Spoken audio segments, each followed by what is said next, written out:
It's certainly a tough job helping our children think critically about all of the things that they're being fed.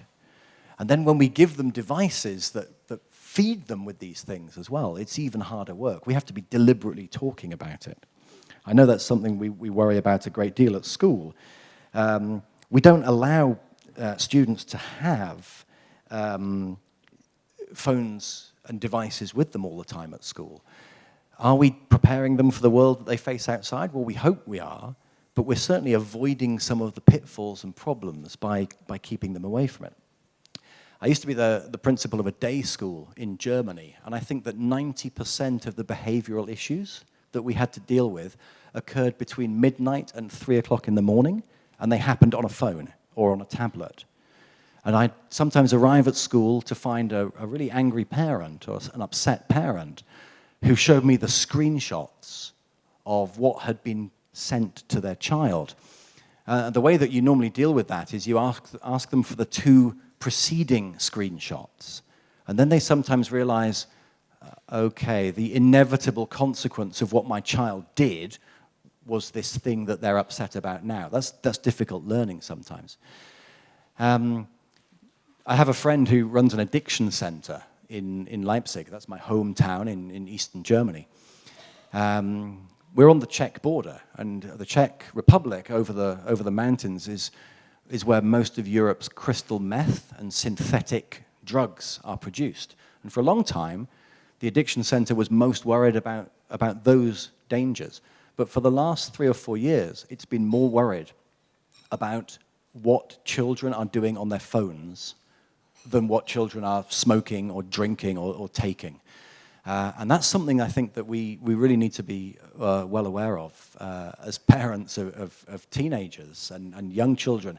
I mean, I don't know what the age that you're deciding to give your child a smartphone is, but what comes with that data connection is something that we all have to be talking to them about and helping them choose wisely.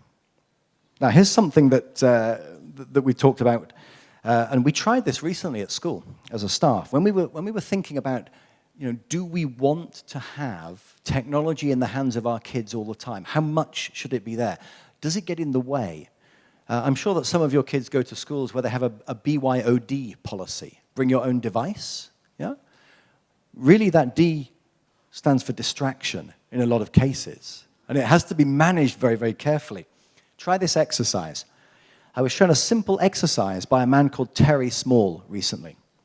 So he's a brain-friendly learning specialist, a Canadian who goes to schools and companies, helping them engage in work on the brain. So in your head, time yourself to count from 1 to 10 as fast as you can. Go on. How many seconds? 10? 5? Yeah, maybe 3? Go on, try it again. 1 to 10. 2 seconds, right? Okay. Now, time yourself to say the first 10 letters of the alphabet. A to J. Go on. Faster? Okay. I don't know, maybe 2 or 3 seconds. Okay. Now, if you think you can multitask, if you think you can listen to your child read whilst checking your phone messages, if you think you can drive and change what's on the player, try this one. Time yourself to say the first 10 numbers and letters, 1A, 2B, 3C. Go on, off you go.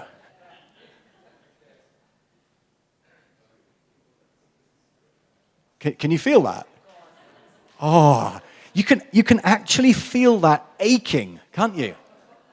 That actually hurts. Now, try it every day this week. I'm sure that you'll be able to get down to about 10 seconds, but it requires enormous practice.